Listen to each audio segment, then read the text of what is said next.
You're all the way down there, Counselor. You look so far away without everybody in between us.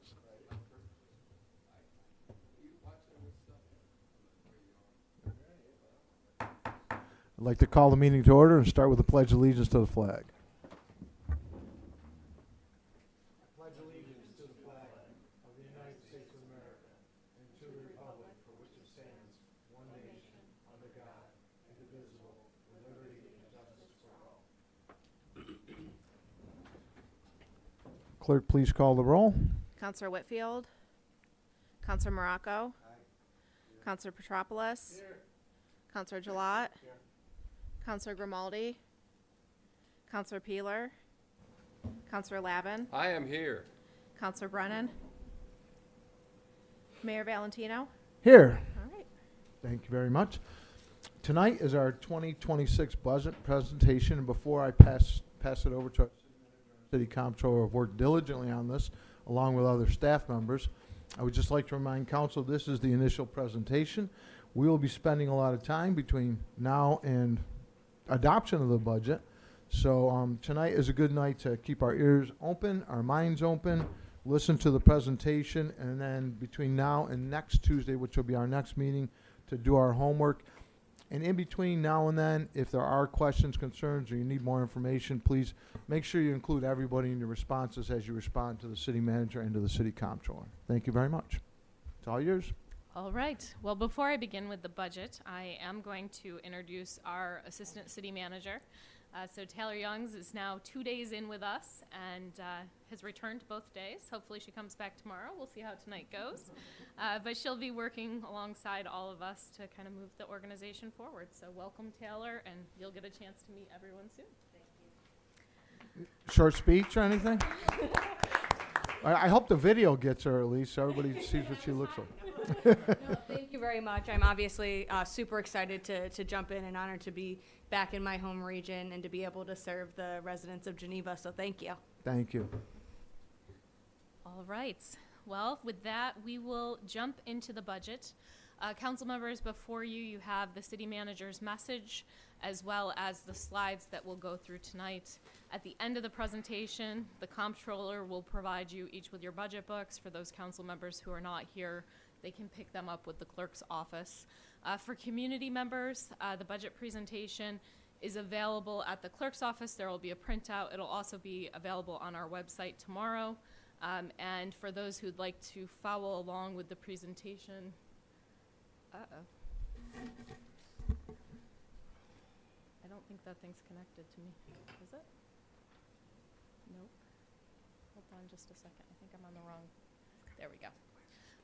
For those who would like to follow along tonight, there is a QR code that people can use at home or here and see the budget presentation on their phone or other device.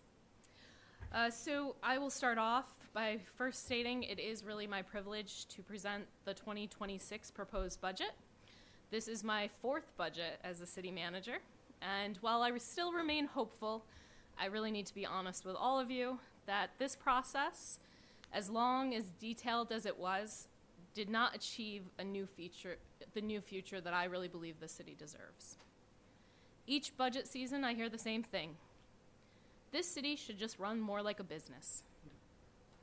We are in business, but we're not a profit-driven business. We're a business focused on our mission, and our mission is service to the community. We deliver services in every corner of community life. We provide police and fire and public safety. We provide utilities such as sewer and water, public works, highways, parks, economic development, community development, recreation, and so much more. Each department is a small division of a major corporation. But instead of profit, our bottom line is quality of life for our community. That's why our budgeting and coordination matters so much and why we've taken many months to go through the budget. We started the season with hearing from departments about their visions for the future, their current realities, and where they'd like to go. It's why our people are also our biggest cost. We are a service business, and our people are who provide those services. The 2026 budget will reflect those realities. It attempts to preserve the essentials, and it includes only a 2% property tax increase, which is about $3 a month for the median-sized home. It holds water and sewer rates flat while we continue to adjust our rates, and we are pending a cost justification from our pending rate study. And it invests where residents can see it. Street reconstruction, upgrades to sewer and water, care for our facilities, our parks, and our recreations. This budget's all about preservation. It's not expansion, it's not new services, it's barely sustaining the services before you. It's not about a gap of failure, it's a gap that's a call to action. 2026 means it's time for real conversations. Council, staff, and the community need to come together, and we have to decide what we're willing to invest in this city. It's about how we grow our tax base, how we build partnerships, how we make homes, how we align long-term planning and sustainability with what residents truly value most. Before we dive completely into this budget, I do want to thank the staff, the department heads, Comptroller Blowers and his team. This is our first budget together, though we both have been doing budgets for a little time, as well as for council. I thank you all for giving me this opportunity, and I can't wait to see where we go from here. So today we're going to spend about 90 minutes together. We're going to talk about centering this budget in mission, visions, and values. We're going to review our process. We're going to provide insights into the program, services, infrastructure, and investments, and we'll go through each of these core areas. You won't have to listen to me the whole time. Comptroller Blowers will be taking over very shortly. As we do with every budget or every meeting, I want to make sure we're grounded in the foundation of why this city exists and what services we provide. Our goal and our mission is to provide efficient and responsible local government services for everyone, allowing them to enjoy those benefits of living, working, thriving, surviving, investing in our uniquely urban city. Our vision is that it's core to everything. We are working to make the community beautiful, prosperous, connected, equitable, and sustainable. Our values that we look for in our staff, our elected officials, and our residents that guides their actions include safety, innovation, caring and respect, integrity and honor, service and stewardship. And we rooted this budget in the 5 goals that council set before us last year: ensuring fiscal and organizational stewardship, promoting economic development, increasing and sustaining intergovernmental relations, developing and implementing strategies to create and continue communications, and enhancing the quality of life for our residents. So now, Adam, it's your turn. Thanks. Okay, so every year when you look to put a budget together, you want to check a lot of different things, a lot of different factors. One of the things we like to look at is the CPI, or the Consumer Price Index, which is basically the inflation rate. So basically, current inflation is about 2.7% up over the last 12 months. We're still seeing costs rising. It's above the Federal Reserve 2% target. And then we're seeing core inflation rate of about 3.1%, which suggests price pressures remain even when food and energy costs are excluded. So that just kind of leads us to some instability, some volatile inflation rates, and that kind of relates to our sales tax. Consumer sentiment. So this is another thing we look at. It's down. The consumers are starting to feel less optimistic about the economy and their personal finances. That can lead to reduced spending, potentially a slowing economy. So it's a signal that consumers are less likely to make big purchases, and they may be more cautious with their spending habits. Again, things we look at from a sales tax standpoint. And then here is sales tax now. In 2025, we budgeted $5.1 million for sales tax. You'll see in this year's budget, we budgeted the same exact number. We did not feel like we could go any higher than that. We do see sales tax stable, which is good. We don't want it to go backwards for sure. We are right around 2.7 million in revenues so far this year. I do feel comfortable that we will hit the 5.1 million in 2025, but not much more than that. We're trailing a little bit from last year, but very, very minor. And I do see us reaching that 5.1 million this year. So our economic indicators and budget impact, we talked about inflation, consumer sentiment. New York State sales tax collections, 3.7% up year over year. That's one of the reasons why we're thinking third and fourth quarter we expect some better numbers there. But there is still a volatile, the volatility risk still remains because of the factors above, the inflation and consumer sentiment. So how does it affect our budget strategy? It helps us look at our revenues, and do we need to focus on prioritizing our reserves, fiscal flexibility, and focusing on our core services and cost containment. It makes us look at our expenditures as well and say, okay, we're not going to be able to just run wild with revenues. Not that that's ever been the case, but really sitting down and picking out what are our priorities for this upcoming year. My favorite slide that we try to get into every presentation, the comparison communities. This shows all kinds of great information. I'm not going to go through it. We've been through it a bunch, but it'll be in the presentation to review, and we'll continue to update this as more data becomes available. So for priority setting, it's typically a goal of staff, and that being the city manager and the city manager's management team, to get as close as possible, get a consensus from city council. In 2020, for the 2026 budget, we did not set a target. There were some councilors that had talked about increased taxes, some reducing, difference of opinions on debt and things like that, which happens. There's 9 of you, and that's common. However, it does make budgeting a little bit difficult when it comes to putting this together, because we kind of had to try to figure out what's a budget that everyone is going to be able to live with, where everybody can win. We will continue to work on that after tonight, as the mayor mentioned, with budget work sessions. But we did not reach a consensus to put this together.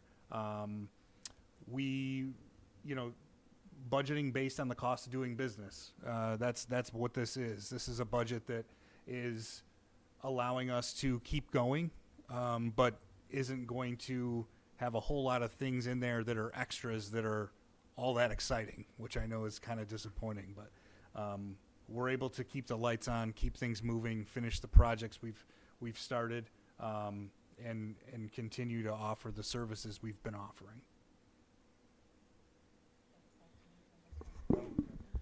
So as we look at this, you're getting not one budget tonight, you're getting 3 budgets. You get a water fund, a sewer fund, and a general fund. And so the water fund is only for the water supply treatment and distribution to homes and businesses. It's funded by water rates based on usage. That's not property taxes. You will see that there is a payment from the general fund to the water fund, I said that backwards. There's a payment from the water fund to the general fund. It's been our practice and will continue to be our practice that there are certain staffing obligations that come from the water fund to the general fund. Similarly, the sewer fund, it covers the collection and treatment of our wastewater. It's funded by sewer fees paid by residents and businesses, not by the taxes. And then the general fund, that's where we pay for our core community services. It is funded mainly by property taxes, sales taxes, fines and fees, and state and federal aid. And that's your revenue structure we'll talk more about. For tonight and our proposed budget, the water fund total is 3.9 million. The impact on consumers is we held the rate study as we await that rate and fee study. The fund balance on that is $1.6 million. It's a healthy fund balance, especially since when you look at the total operations. But when something goes wrong, you want to make sure you do have that rainy day fund. Sewer fund is $5.9 million. Again, no change to the tax or to the rates on that. And then the fund balance there is $2.4 million. General fund, total appropriations is $22.4 million. The tax levy is just over $9 million. The tax rate of the proposed budget is 12.4 per 1,000. So the price on a median home turns into about $3 a month of an increase. Oh, this is back to you. Thanks for the breather. All right. Okay, enterprise funds. We talk about this frequently. The enterprise funds that we have currently at the city are the water and the sewer funds.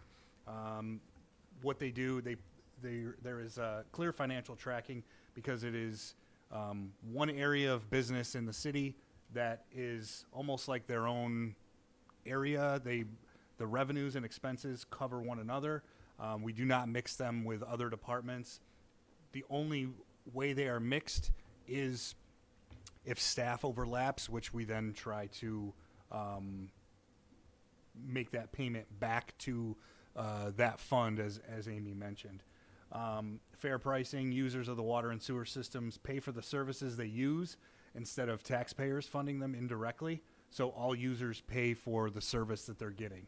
And the water and sewer is consumption-based, so it is based on their usage, their true usage. It helps for better planning, so a city can plan maintenance, repairs, upgrades for each system separately based on the actual costs and revenue. Legal and accounting requirements, we're legally required to keep these separate, which we do. Then financial stability, if one system needs big repairs or upgrades, the money is already there in its own fund instead of pulling from other city services. So you think of the water plant, the water treatment plant or the wastewater treatment plant, those aren't being funded by taxpayer dollars. Those are being funded by the cost or the usage of the water and sewer system that is paid by the users. We've also talked about potentially including recreation as its own enterprise fund. It is a department where revenue is made, and the goal there would be similar with water and sewer, that the revenue covers its expenses. So that's something that can be done. I've been looking into it a little bit about how that happens. So down the road, I think we can expect to potentially bring that up and maybe start another enterprise fund for recreation. Here are the historic water and sewer fund budgets, water in yellow, sewer in blue, dating back to 2016. You can see the sewer fund has had a larger budget for as long as I can remember.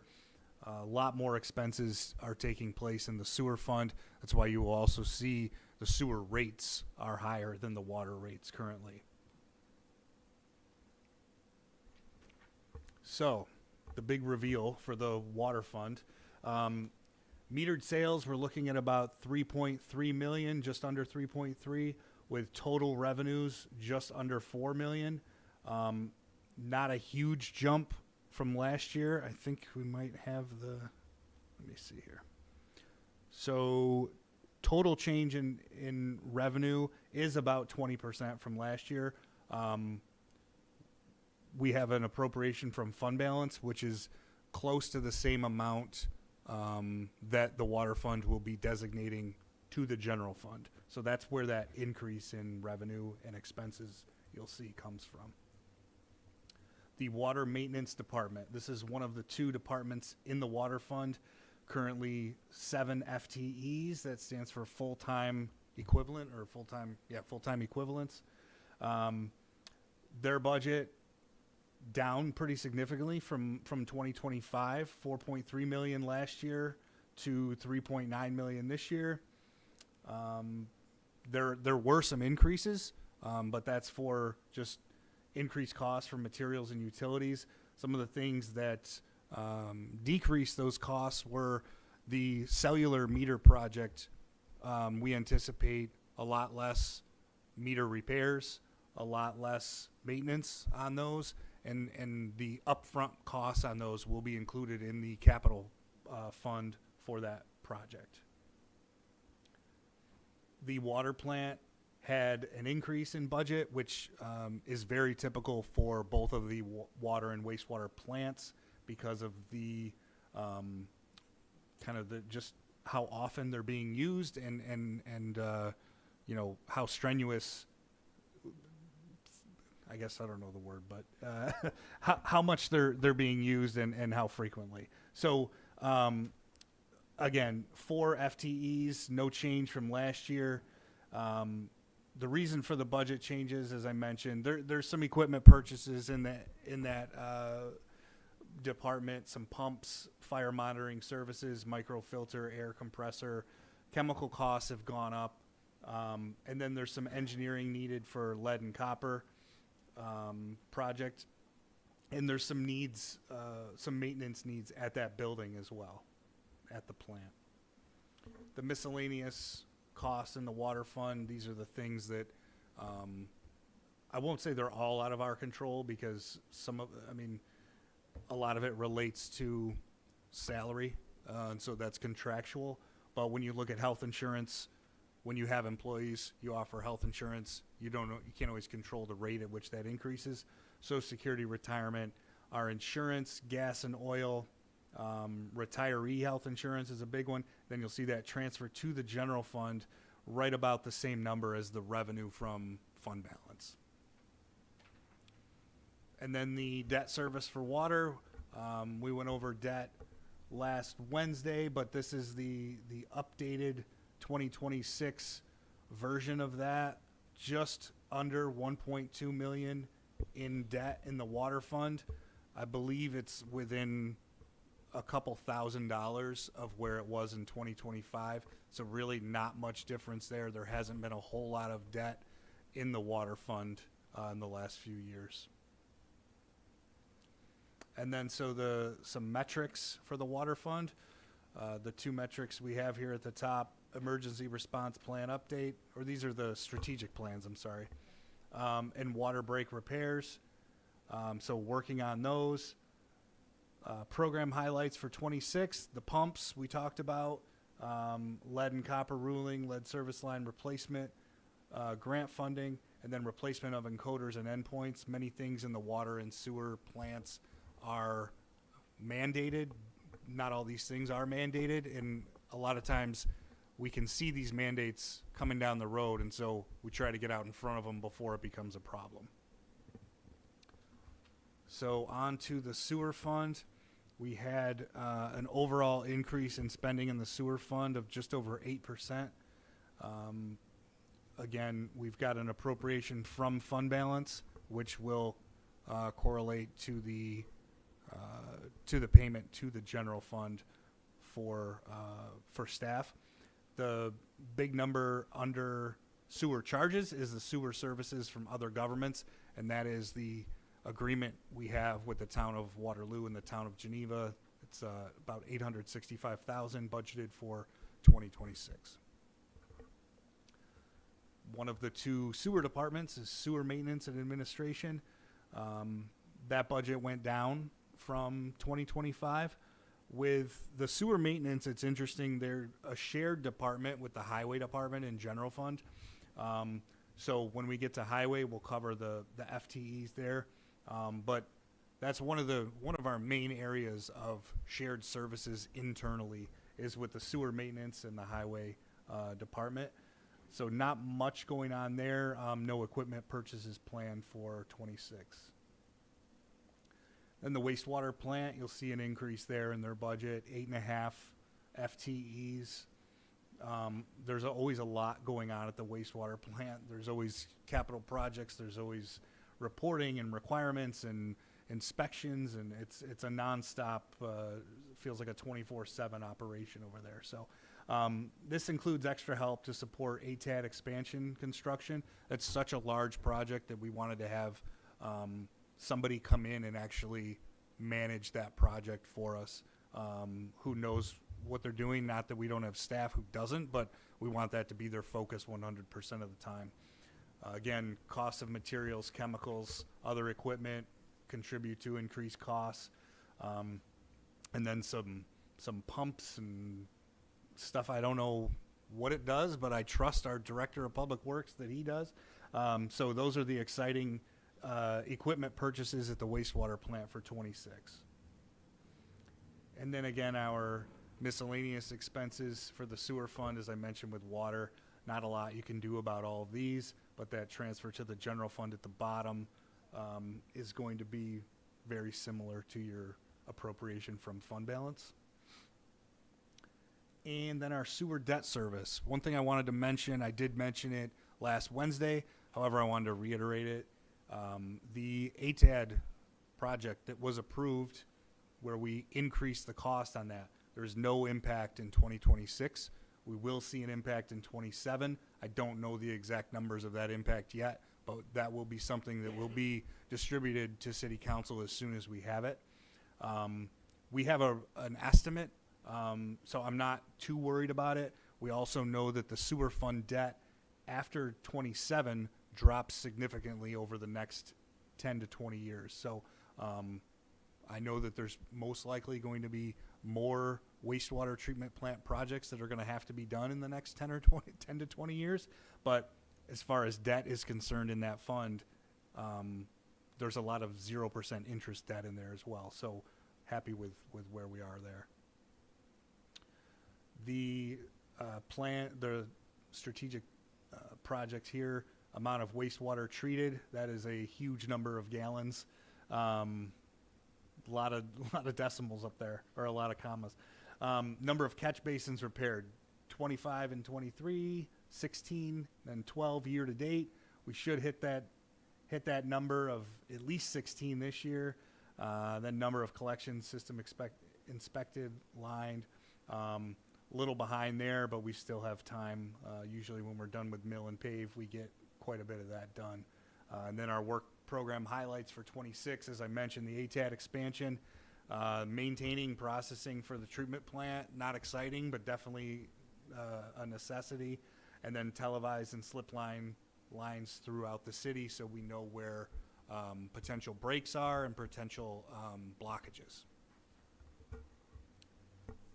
Still me, okay. All right. Historic tax levy and general fund budget. This is a slide we share frequently as well, but we've added 2026 to it. So you can see the tax levy is kind of the darker color, and the lighter color is the general fund budget. Those things really haven't moved a whole lot in quite some time, and that is there's been a lot of activity that's happened in between those lines, and I think that's something to be said for the staff in those departments that are able to still manage their department, still get things done without a whole lot of extra happening. So, and we saw before how the CPI and inflation has gone up, and these have relatively stayed the same. Historic tax rates. You can see years ago we were 17.85 in 2016, hovering in that area.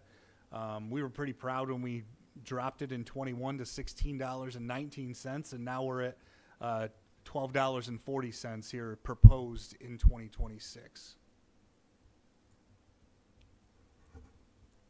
Okay, so for general fund revenues, property taxes, with that 2% increase, there was a slight increase in taxable value, not a lot, but a slight increase. So a 2% increase on the rate gets us a little over $9 million. Other taxes, those are things like our utility gross receipts tax, occupancy tax, around $1.5 million. And then our non-property taxes, which is just a lot of everything else that we do, pilots, things like that, at $5.6 million. Not a whole lot in these other areas of revenue, which is to be expected. Other than culture and recreation, 390, and a big chunk of that is going to be our the fees we charge for using the ice and using the rink itself. Public safety, other governments. That's not all parking tickets, so don't worry about that. It includes a lot of things that the police department does in terms of covering South Main Street detail, different things for the colleges, use of money and property. So that's when we sell property that the city has. The sales of property that you see for $1,000, that is just our scrap metal line item. And you might think, why are we breaking out $1,000? It's state chart of accounts has us basically put things in this format, so that's why that's there. State and federal aid, $2.8 million. We're always looking for that to grow, but that has stayed pretty steady. It went up a few years ago, and that's where we're at for now. Interfund transfers, that is the water fund and the sewer fund combined, and that's what we're getting there. Appropriated fund balance is at about $835,000. When we get to the capital plan, you'll see some money in the capital plan coming from fund balance as well. So that's not the total allocation, but that's just the total allocation in the general fund. And then we appropriated $90,000 from our equipment reserve. We didn't allocate anything to go into the equipment reserve, which is not how it's supposed to work. That's where we're at, unfortunately.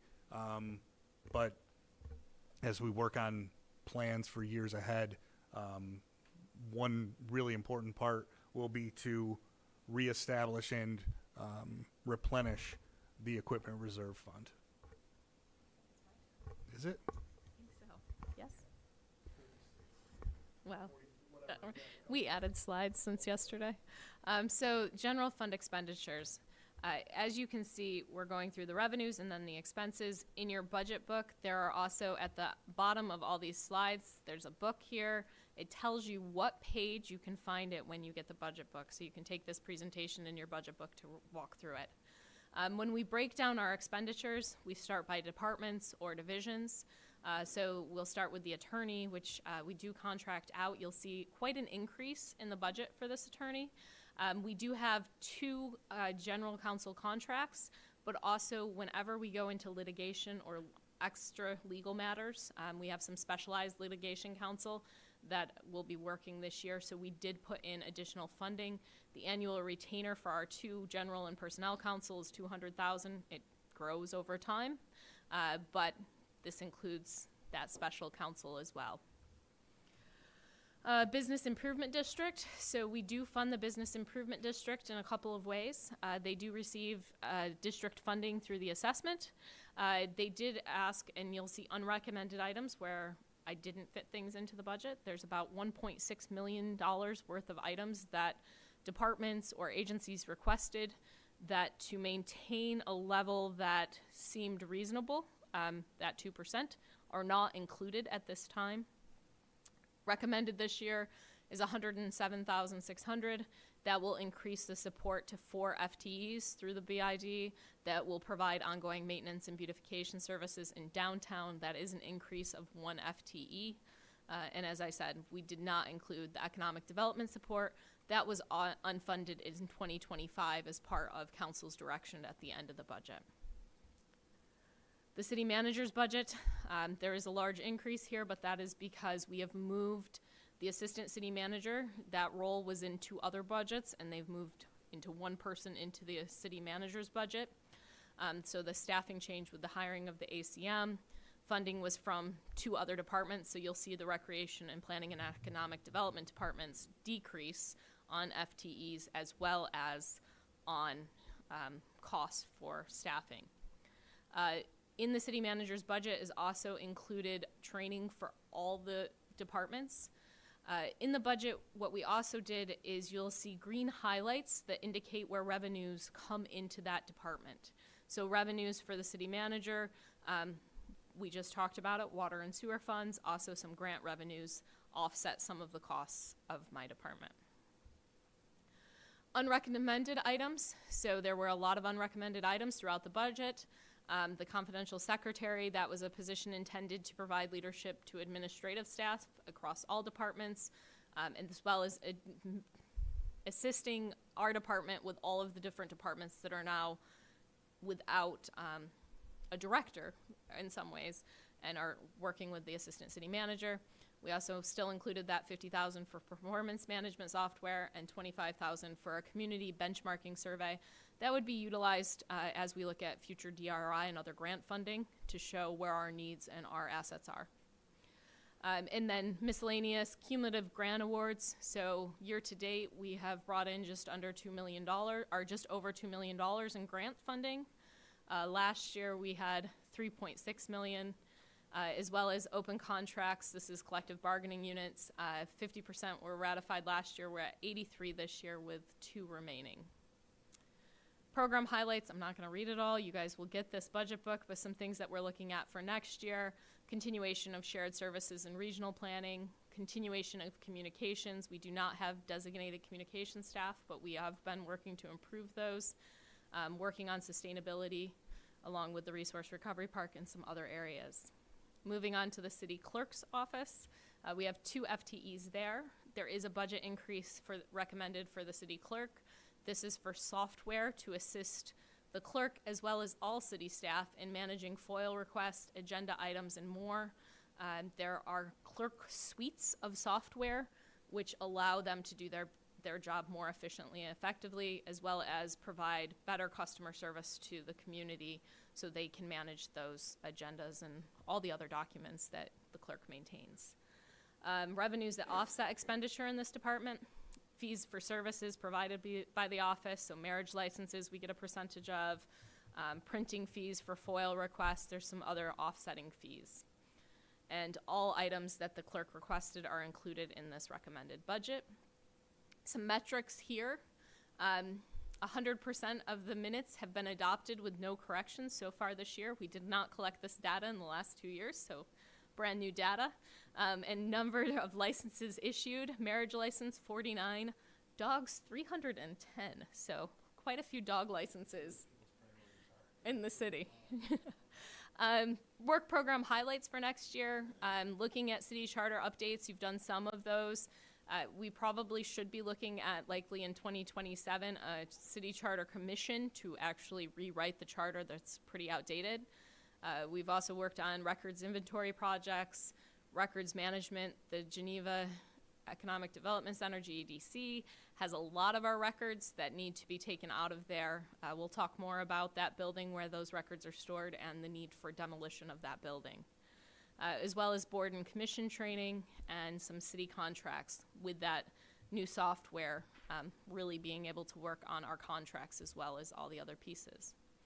The assessor actually reports in the finance office, reports to the comptroller, but is also a standalone division. Full-time equivalents in this department is 1. However, we get 50% of that. So we have, this is offset. We share our assessor with the city of Canandaigua. When you look at the recommended budget, it includes the full salary for the assessor, but 50% is reimbursed by Canandaigua. And then we also purchase from Canandaigua a tax clerk, and we pay that through what's called an extra helpline. And so they get reimbursed 50% of their cost for that tax clerk. We will be doing, I think it's on the next slide, equalization rate. So what our property is equalized at. This comes from the state, 78% in 2023. We went to 100% in 2024. Year to date, we're at 93%. Taxable assessed value as a city, $488 million in 23 to now $729 million in 2025. We will be doing a revaluation, and the assessor is working on that at this point based on where our property sales have been. The comptroller, 4 full-time equivalents here. The recommended budget is pretty stable. There's no real significant changes at $426,000. Expenditures for the comptroller and some finance staff are offset by revenue from water and sewer funds. Again, they assist with billing in other areas, and all requested items are in that budget. The metrics we're looking at there: tax rate collection. Are we getting all of the taxes back? 97% in 23. Right now, year to date, we're at 95%, so it looks like we're on course to at least hit the 23, if not go to the 24 or beyond. Average rate of investment return, this has been something that we've focused on. So we started at 2% in 23. We're now up to 3.4%. Again, this is volatile. This is the markets. We can't predict that it'll stay there, but we are doing new strategies on how we get those investments and shop around a little bit. Work program highlights for next year. I wish we could say that there was not a year with contract negotiations, but we will have a new open contract next year. Develop a multi-year financial plan, update the city's procurement policy, and then implementation of a timekeeping system for city staff. I will note that there is not additional funding for that timekeeping system. We started that a couple years ago, and we have encumbered those funds, and so we will encumber those funds again for next year, but there will be ongoing costs related to that once we set that system up. And then human resources, very little movement here. You can see the FTEs stay at 1.9. As you saw in the city manager's budget, our FTEs is 2.1. That is not 0.1 of a person or 0.9 of a person. That's the full person who is split between human resources and the city manager's office. No significant budget changes here. Again, they are also offset by water and sewer funds because HR does provide services to those departments. As far as human resources, here are some numbers of onboardings. So 38 onboardings this year. Retirement and resignation total. This includes seasonal employees, so it always looks a little higher, but we expect our seasonal employees to switch over time. So that's our numbers there. As far as work program highlights, they are looking to digitize much of their records, and they've been working on that for a couple years and continuing to expand that. We're working to expand training opportunities. As I spoke about our budget constraints, this budget really supports the staff we have, which means we have to ensure that we are investing in those staff so they're qualified and well-trained. And then forecasting for succession planning. IT, information technology. Currently, we have one full-time equivalent split among two people. So we share with Canandaigua, so the two people, we have one for City of Geneva, one for City of Canandaigua if you were to put the full-time equivalents like that. Doesn't really work that way because both of those people go to both cities. They have requested and I've recommended another full-time equivalent for this department. So that would result in 3 people, 1.5 that the City of Geneva pays for, 1.5 that the City of Canandaigua pays for. Their manager will be putting this forward to their council as well. The costs are expected to increase for a lot of our subscriptions. IT costs don't seem to be going down, so that's another piece of the budget. Where they're offset is that City of Canandaigua piece. We share that 50-50. When you look at the recommended budget, that is full cost for 3 staff. We then get 50% of those full costs reimbursed. And here are some of their highlights. I'm pretty proud of the change of our phishing tests. 18% opened in 2023, which I may have been one of, and now we're down to around 2%. So there's been some significant work on the phishing tests. I will also say that the first staff that opened the phishing test this time alerted all other staff that this was going on, that maybe this was suspicious and we shouldn't open it, so, which is how we want that system to work. It was great. Was that an email from the mayor? This one was not. Okay. It was a true phishing one. Seems the next to be the one, common maybe. phishing email. So the other piece is PC replacement and creation, and I added the creation because I don't think a lot of people know that our PCs are actually created in-house. We don't purchase outside. We actually have our IT staff put together our machines, and so that is a cost savings. There's a lot of things in the city that people don't realize. We fabricate electric boxes. We do a lot of work internally to save those costs. Work program highlights for 26. We're continuing with our downtown security camera upgrades, document management, working with the clerk. If you can't tell, several departments are excited to have this FOIL process. Cabling management, which seems to be unending as we continue to run more cables, server upgrades, and then security systems. And email phishing testing is underneath this bar. They continue to do that. This is the City Council and Mayor's budget. So at the beginning of this process, we did direct staff to make a 5% reduction, and we didn't hold any staff harmless in this, and so in this you do see a small reduction, and what we have provided to council is miscellaneous funding. I think you had about $2,000, we cut it, to do if there was an event or something that council decided to do. There were some initial costs. We reduced that this year. As far as the Eurometrics, we included number of council meetings, year-to-date 23. If you notice, total year 2023, you had 24 meetings. I think you're gonna rise above that target. Number of actions voted on in 23, 66. Last year, 96, and this year, 54. It does not mean those actions were all approved. They just are votes. Department of Public Works, Engineering. So the Department of Public Works is broken down into divisions, and so we'll go through each division. The Division of Engineering has a decrease in their budget. They remain at 3 FTEs. We did reduce the costs. We also, you'll have, Adam will go through the capital plan. Capital projects, we can include some engineering surveys in those projects, and we've started to include those there, so they become part of the bigger costs of the project. Revenues that offset expenditures, water and sewer fund. Survey costs can also sometimes be offset by grant revenues, so we may put surveys in here and then receive a grant to complete that survey or engineering work. Unrecommended, a new vehicle, a DPW grant writer specific to DPW, and then additional pay increases above recommended. Some things to look at: number of lanes improved, 17 streets in 23. We're improving them right now. Anyone that's driving around the city can see a lot of those improvements. 10 streets, approximately 5 miles will be improved.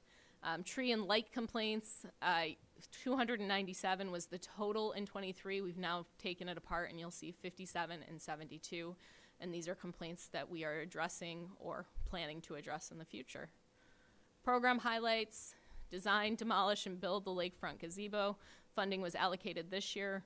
It will be encumbered for next year and combined with some additional resources to make this happen from outside community members. Castle Street full reconstruction from Main Street to Brook Street. We just got the bid back on that and are starting to move that one forward. Line sanitary lines, replace water utilities on Clinton, and complete the design and bid the replacement of the Middle Street bridge, which is also a grant program. Code enforcement. Slightly up at code enforcement. Full-time equivalents, 4.5. Again, not a half person. They share an administrative staff with the fire department. Reason for budget changes: they need code book updates, and so those become costly. The code enforcement fees collects fees for building permits, inspection, short-term rental applications, other fines, fees within court. Those all offset some of these costs. Department of Public Works code enforcement, unrecommended, $45,000 for a new vehicle for the department. Number of complaints addressed is their metric: 541 in 23. We're at 346 year to date, which is much higher than last year. Number of property enforcements, 498, and we're at 328 this year. So lots going on in code. One of the reasons too for some of the number changes is when staffing changes, we have a lag time before they're fully trained and back up and running. Short-term rental program, looking at 100% compliance and continuing our proactive enforcement, moving from reactive to that proactive model. Public Works Highway, 1.3 million, down slightly from last year. This is the 14.5 FTEs that are split between highway and sewer maintenance budget. That half FTE is our electrician. That's split between highway, sewer maintenance, and buildings and, no, Joe, which one? And wastewater, okay. Reason for budget changes: less equipment will be purchased in 26 than 25. We have reduced lines across the board, including the tree trimming and replacement funding for trees. That continues to be low. Revenues that are offset, staff are shared between the highway budget, which is general fund, and sewer maintenance budget, which is sewer fund. Revenues generated by this department includes fees for the resource recovery park, very few other fees. Department of Public Works unrecommended, $75,000 for an additional electrician, $8,000 for a wash bay heater, and another $75,000 for a resource recovery park attendant. And that would be a more full-time resource recovery park, so expansion of that. Number of winter trips days. So you can see we had 34 de-ice days and 22 plow days so far this year. Collected tree and yard debris. This number always shocks me on how much we pull in from there. So we've already had 1,125 loads of tree and yard debris. And then food waste, we're at 10.1 tons. We're working on the closed drainage system maintenance, televising, cleaning lines, and then DRI maintenance, continuing to improve the median weeding and care for all that we have purchased with the DRI. I will note that when you get your budget books, you will have a green piece of paper that has all of the items that are not recommended. Also included in that are things that need to be maintained that were not recommended either. Your DRI, the plantings that need to be replaced, chairs, those kinds of things are not included in this budget at this time. Public Works Buildings and Grounds, 9 FTEs here. There is a change in that budget from 1.8 million to 1.6. Less equipment purchased in 26 than 25. There's no funding including for the recreation complex improvements within this budget. There is some funding in the capital improvement plan, but it's not in here. This budget once again breaks down by buildings. 50,000 has been included for park improvements beyond annual maintenance. That does not buy new parks, new playgrounds, things like that. It just provides additional funding for some maintenance. The DPW building lines also includes funding to review options for the DPW relocation in one facility. We would have to have a study for additional funding support through grants. One of the concerns is there has been discussion about the IDA potentially selling that facility, or discussions of us having more conversations about the rent that we currently pay for that facility, which is very low. If they do sell the facility, then we would need a new DPW building and a new place to locate DPW. The other piece in this is there is funding for the demolition of the GEDC Building 3, I believe. It's at half of the estimated cost to demo that building in anticipation of a partnership with the IDA to remove that. We have an arrangement where we, as a city, are responsible for that building. The IDA owns the property, but we have a responsibility to them to work with them for that demolition. Revenues that offset expenditures, you'll see some of this in there. Ag and Markets has multiple year agreement with the city to defray some of the costs related to maintaining the Welcome Center. That is some, not all. And I think every few days we learn more about the Welcome Center and that partnership. Geneva Baseball and Hobart William Smith Colleges provide financial and in-kind maintenance to support and maintain McDonough Field. This department also brings in revenues through fees for burials, memorial benches, things like that. Unrecommended, $65,000 for an F-250, a zero-turn mower, an enclosed trailer, $100,000 for improvements and constructions at the buildings and ground shop, so that's located at the cemetery. Improvements are really necessary there, but because I did recommend funding to look at a DPW facility altogether, it would not make sense to me to improve one facility without looking at all facilities at once. Funding, again, has not been included for the entirety of the recommended solutions for the rec complex. Some areas of metrics that you can look at. We maintain 15 parks and 108 acres of parkland. Burials, so that's number of burials, full burials versus cremations.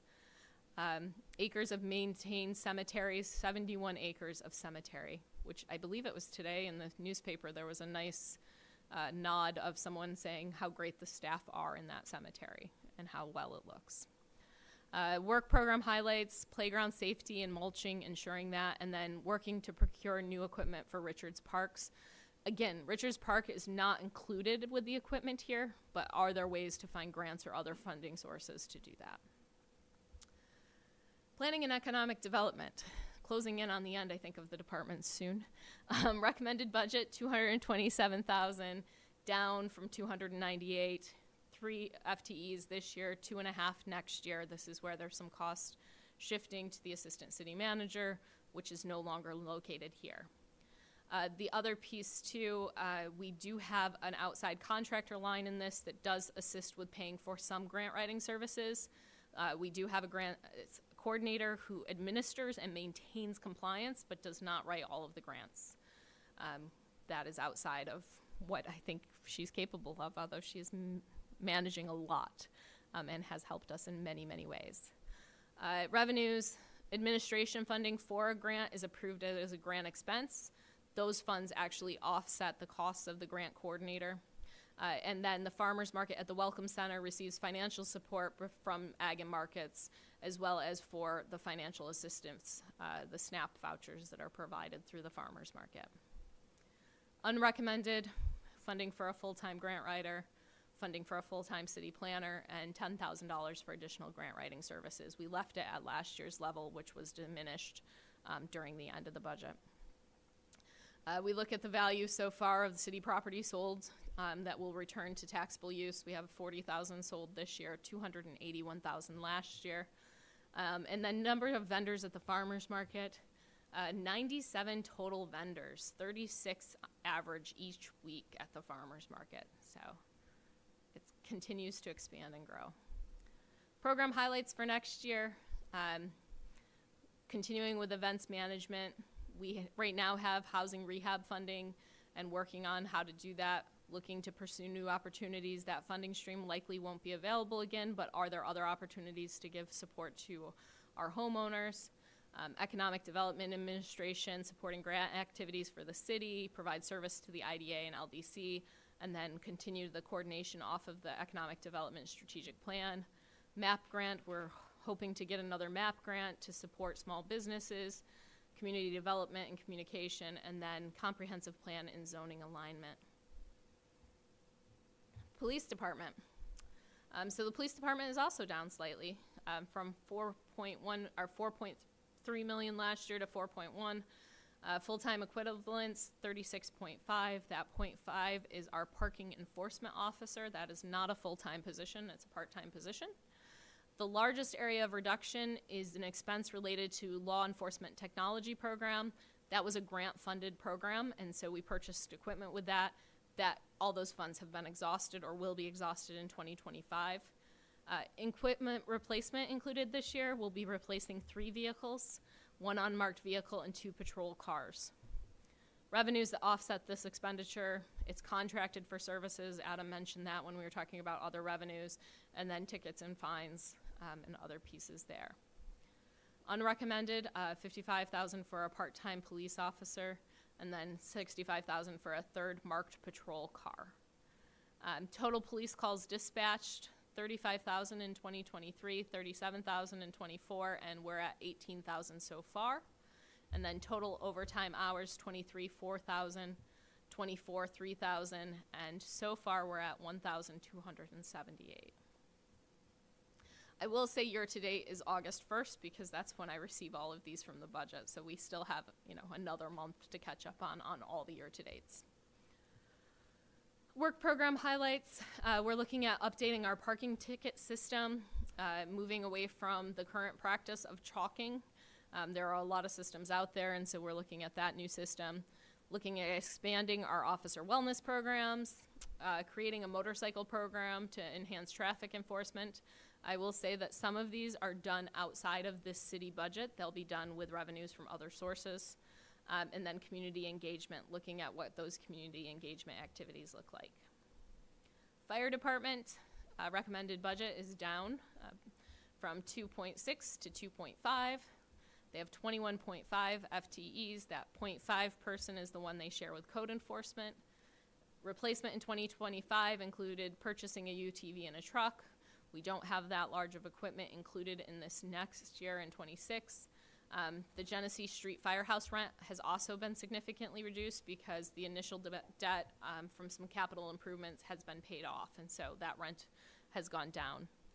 Unrecommended, there's quite a few things, 3 here, and then the list continues over here. Confined space rescue equipment, new equipment that would allow for additional training, new services to be offered by the department, a hose dryer for our hoses, replacement of multiple more radios, replacement of additional breathing apparatuses, gas meters, thermal imaging cameras, another command vehicle, some reduction in training funding and miscellaneous spending. They did also request 3 additional firefighters, promotion of 3 firefighters to lieutenants. This wouldn't mean that they would be full new firefighters. It would take existing firefighters to make them lieutenants to expand the span of control. And so they would be given a stipend for their lieutenant promotion, additional gear, and then water rescue, which ranges in price from $20,000 to $115,000. Fire department number of calls. You can see they continue to increase. 1,907 in 23, we're at 1,132. Mutual aid calls, in 23 we're at 44. This year to date we're at 27. Program highlights, continuing those shared services collaborations, looking at reducing costs, improving efficiency, and enhancing how we respond regionally. Developing specialized rescue teams. Some of that equipment was not recommended, so we'll continue to look at how we do that without that recommended equipment. Strengthening our community engagement and education, which has been a focus on looking at the prevention side of fires. And then research and review the impacts of implementation of medical billing for first responders. So this is an initial look at how the laws have changed, and is there a way that we should be working with the city to do response in those first responders. Recreation, one of the things that Adam mentioned is looking at this as more of an enterprise fund. The recreation department is divided into multiple funds right now, but it's not one systematic whole look at all that goes into recreation. We have 3 FTEs this year. It has gone down to 2 FTEs next year. These FTEs are not the total department FTEs, though. They're spread among the recreation department, 70-20, and the complex. So it gets a little confusing. So in this reason for budget changes, the recreation director position has been removed. A working coordinator position will be shared with planning and economic development. And then, again, the assistant city manager. Funding for extra help has been removed from the 2026 budget and placed in the complex operations line. So this is 70-20. When you have your budget book, you can see that movement from one budget to another. Unrecommended at this time, an additional recreation supervisor and a recreation department vehicle. 7140, this has no staffing in it. This is our summer sports, that's where the sports leads come in. They have been reduced based on 2025 actuals, and they should be reviewed mid-year next year. And then the last one is this piece, which is the recreation department. This is where the other part of the staffing is paid out of. The salary comes from this line and that first line. And additional funding will be needed. This is the rink complex line for that preliminary design report. If we move those initiatives forward, we're going to need additional funding for that. So revenues that offset expenses, skating and user fees, concession fees, summer camp and program fees, rink usage fees. We also have an agreement with the colleges for additional fees too that are in your fee schedule. Number of days the complex was used annually, we're up. I don't know how much further up we can go between holidays and other things, but we're at 304 days. Rink complex operates April to March, so when it says year to date, that's a little off because we're talking last year's April to March. Number of days that was used in 23 was 266, so we've increased slightly. Number of youth in summer camp, 39 average in 23, down to 30 average in 2025, so a slight drop there. Program highlights those complex improvements. You do have the draft report that shows that we need to invest in the facility to continue. Looking at a recreation fund, which rec staff will work with the finance department to look at. Looking at equity to access, and then programming, strengthening the visibility and impact of recreation. So looking at enhancing our parks, expanding events, and diversifying those programming. And it's back to you. Great. Yes. Okay. Why have a capital improvement plan? I'm sure you all remember my extremely exciting presentation last Wednesday, and this is all very fresh in your minds, but if not, we'll go over it again briefly. Why have a capital improvement plan? Strategic planning provides a multi-year roadmap for major projects and infrastructure needs. Financial management aligns project costs with funding sources. So whether it's debt, whether it's grants, whether it's CHIPS funding, any other form of state aid, it helps you plan for these things. Transparency and accountability shows the public and the city council how priorities are set and projects are scheduled for the future. And then it helps us prioritize and rank projects based on a lot of different things. Infrastructure, it can be based on safety is usually number one, and then how quickly things are deteriorating. Long-term vision encourages proactive, sustainable decision-making over multiple years, and then department coordination. It aligns projects across city departments for efficiency and clarity. So a couple things that a capital improvement plan does not do. It does not authorize debt. So in the budget, there's a capital improvement plan for 5 years. That does not lock us in to do any of those things. Anything that we would be borrowing for, staff would have to come back with a bond resolution that would have to be approved by city council. So it does not guarantee that the project is approved and funding is set. Again, does not commit funds. So including the capital improvement plan in the budget doesn't guarantee funding for a project. It just authorizes staff to begin the process to procure the project. Does not issue bonds, talked about that. Does not manage debt service. So capital improvement plan can estimate costs, but does not handle repayment or cash flow.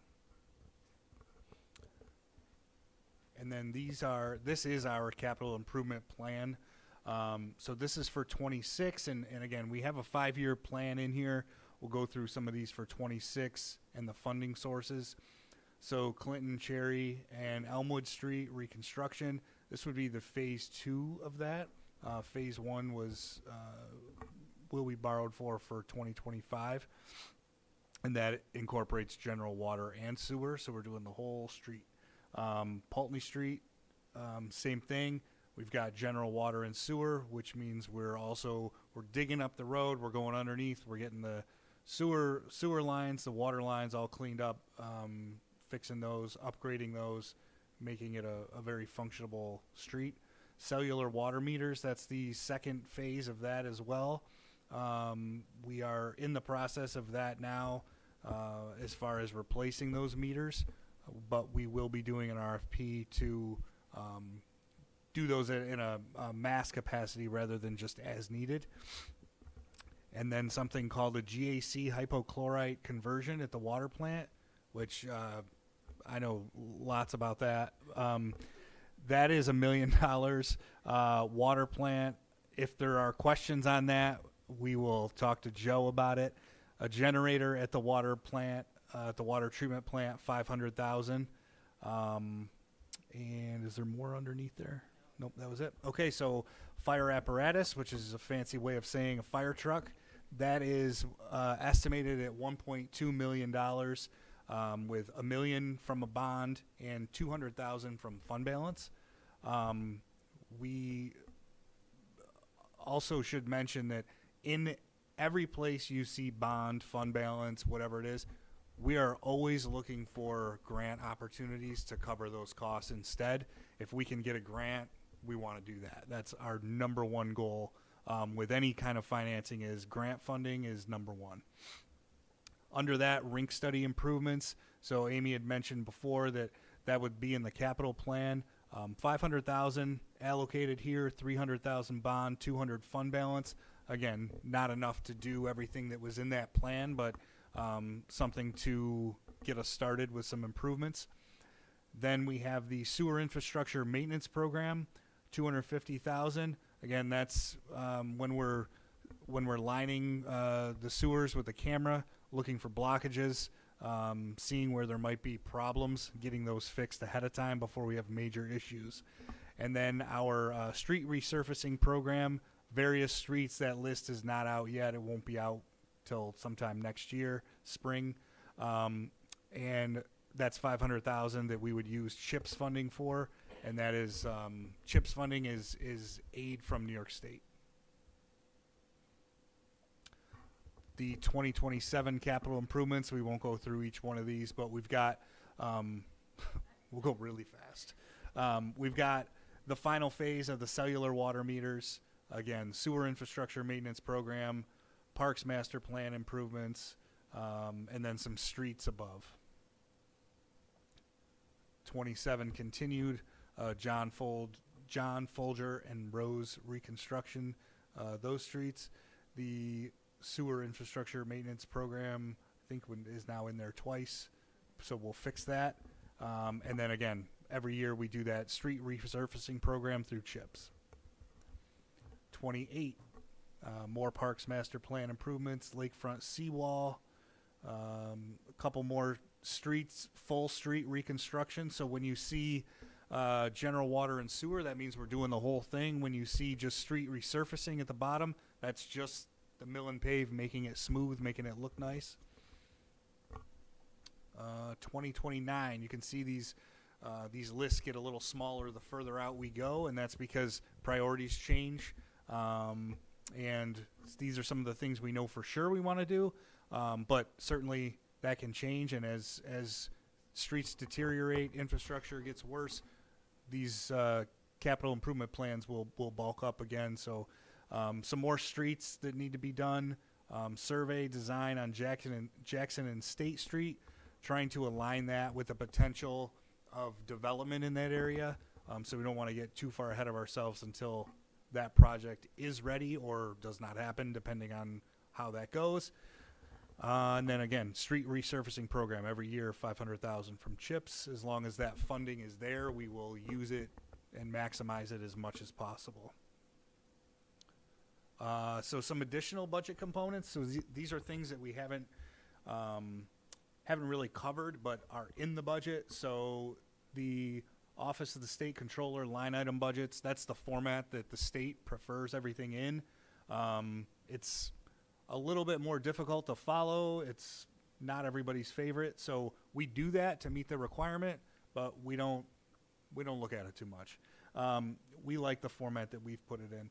Then there's also the equipment replacement plan, page 99. That'll be I believe that's 5-year plan as well. Debt forecast, that's also a 5-year lookout. And then our constitutional debt limit, tax cap, fee schedule. And then we do have a compensation sheet for staffing, the org chart, collective bargaining, pilots, and then Amy decided on a fancy glossary. So if you're seeing terms or coming across things in the budget that you don't know what they mean, let Amy know, and she will add more words into our glossary. That's true.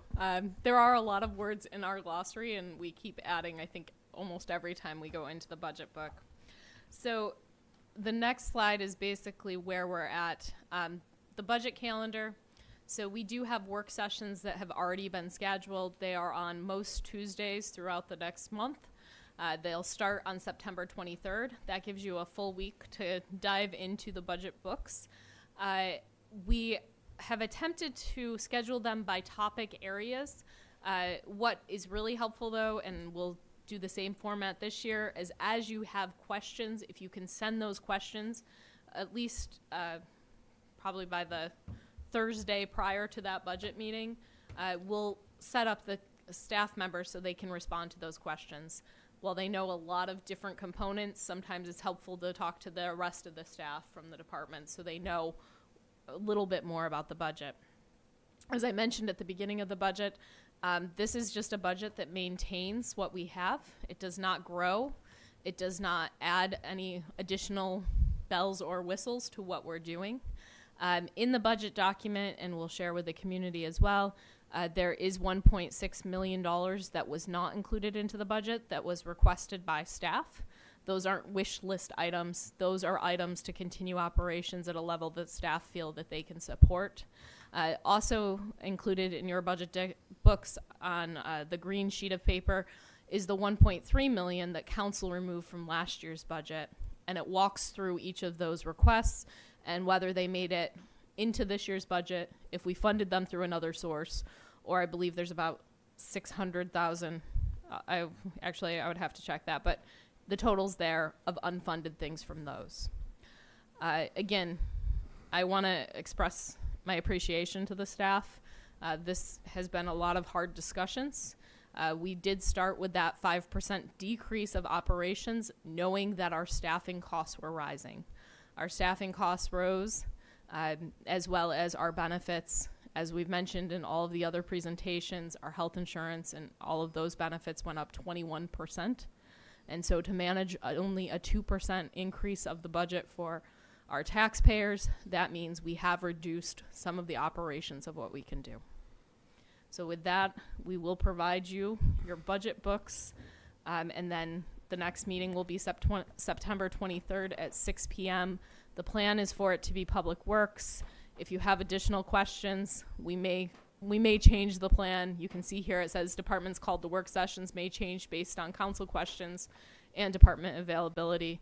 I think it's important for those departments to be represented, but they may not be able to make all of those sessions, and so we have to make sure that we can accommodate.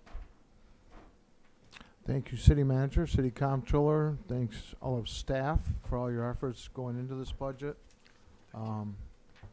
Just voice a little bit of disappointment with council not being able to provide specific direction to keep the city moving forward in a positive direction.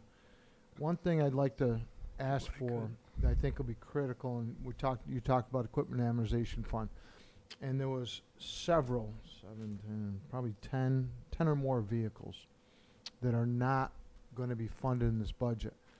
I think it's important for council to understand if those are basically replacement or additional, and that'll be important. A majority are replacement. I think only one is potentially additional. I know Recreation was looking at getting a truck for the Recreation Department, as well as replacing their van. But they are all replacements, and we've looked at replacement schedules and have worked with the staff and the department heads to try to figure out what that replacement is. One of the pieces that's under Adam is actually the fleet management and how we're managing that. But as we mentioned, we did not add money into equipment reserve this year. We did take money from equipment reserve, but we did not replenish that. You know how to personally hurt me. I'm sorry, Because that's one of my pet peeves, because it saved us millions of dollars in bonds throughout the years. And I want to know, I want council to know the impact of, we talk about fleet maintenance. This is one of them we're trying to get better at. But if we don't pay attention to our equipment and we hold off on equipment purchases along with other purchases, I just won't go into details there, the impact of that is extensive maintenance or incurred costs, lack of resale value, so on and so forth. So I won't go into it. The other thing I think is going to be important for council is there's a standard increase in expense, and I think it was slide 27, slide 34, and I didn't see it for general fund, but there's those costs that you cannot control. They're contractual, and if the general fund levy goes up 200,000 or the actual overall budget goes up 1.6 million, there's a large percentage that is out of our control. I'd like council to know what that number is. Yes, and we'll be able to point you there. It's in your budget books under miscellaneous fund, which is right at the beginning. So we'll make sure that we get that note to you.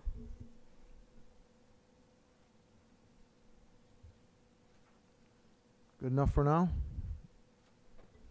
Page 31. Page 31. Thank you. Your Honor, Yes, sir. Just because I don't want to bring this up during the budget sessions.